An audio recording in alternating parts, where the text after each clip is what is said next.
Hello friends, welcome to the new video.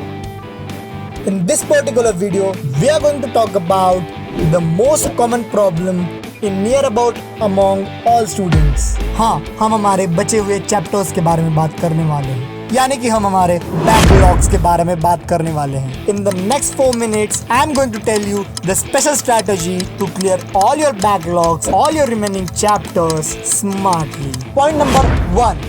We are going to make a list of our all remaining chapters and arrange them differently.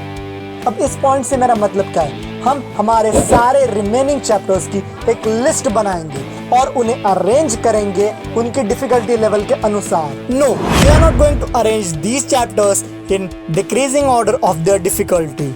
Instead that we will arrange them in increasing order of their difficulty. यानी मैं कहना क्या चाहता हूँ? मैं कहना चाहता हूँ कि इस लिस्ट के टॉप में आने चाहिए वो चैप्टर्स जो आपके लिए आसान है और एंड में आने चाहिए वो चैप्टर्स जो आपके लिए डिफिकल्ट है. हम इस लिस्ट को इस तरह से अरेंज करेंगे और इन चैप्टर्स को टॉप से बॉटम तक क्लियर करना शुरू करेंगे smartly. What do I mean by smartly? मैं ये कहना चाहता हूँ कि जब आप इजी से डिफिकल्ट लेवल तक जाएंगे तब आपका कॉन्फिडेंस बिल्ड होगा अगर आप इजी से स्टार्ट करते हैं तो, और आप डिफिकल्ट चैप्टर्स को भी आसानी से कंप्लीट कर पाएंगे, क्योंकि at the end of the day your positivity and your confidence matter to complete your difficult chapters smartly.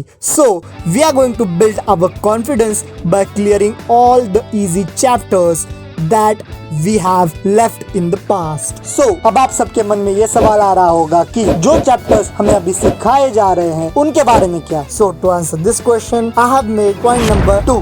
What about our current chapters? When we are talking about our point number 2, we should consider 2 cases. Case number 1, जिसमें हमें कोई भी प्रीरिक्विजिट्स नहीं लगेंगे, मतलब इन chapters को समझने के लिए हमें कोई भी पिछले चैप्टर का नॉलेज रिक्वायर्ड नहीं है. And the case number 2, in chapters को समझने के लिए हमें पिछले चैप्टर्स भी आने चाहिए. For example, I will take in the case number 1 modern physics. Modern physics के लिए आपको ज़्यादा पिछले चैप्टर्स की नॉलेज की ज़रूरत नहीं है. But in the other hand अगर हम केस 2 की बात करें तो केस 2 में हम ले सकते हैं रोटेशनल डायनामिक्स. अगर हम रोटेशनल डायनामिक्स की बात कर रहे हैं तो रोटेशनल डायनामिक्स समझने के लिए हमें काइनेमैटिक्स, तो हमें रेक्टिलिनियर मोशन, रिलेटिव मोशन और सर्कुलर मोशन आने चाहिए. If we are talking about the rotational dynamics, इन चैप्टर्स को कंप्लीट करने के लिए हम उनके कहीं हमें नोट्स मिलते हैं क्या, ये सर्च करेंगे. ऑनलाइन पे हमें क्या कुछ वीडियोस मिलते हैं क्या,